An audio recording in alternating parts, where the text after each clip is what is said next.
there are people that are dying to know about God. You got to remember that. And so when we start sharing our faith, it's fun to go play soccer together, do the Xbox stuff, but we look for where God's going to take it deeper. Because you guys begin to cultivate a relationship, the trust is there. You know, when this guy Leo shared the gospel with me, I had known him for about 4 months at least.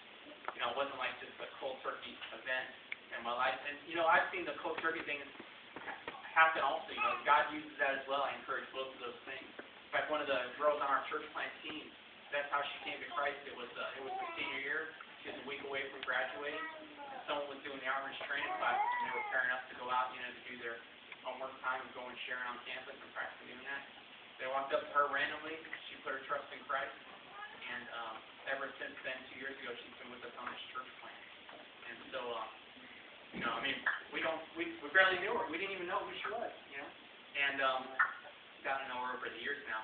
But, you know, God can really use you, and He wants to use you.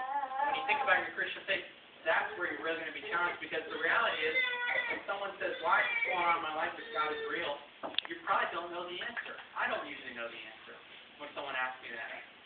And you really have to wrestle with that. But, you know, God has a way of taking these friendships deeper. You know, one thing I was praying for our faith walkers was, Lord, help me to understand how to have a heart for people.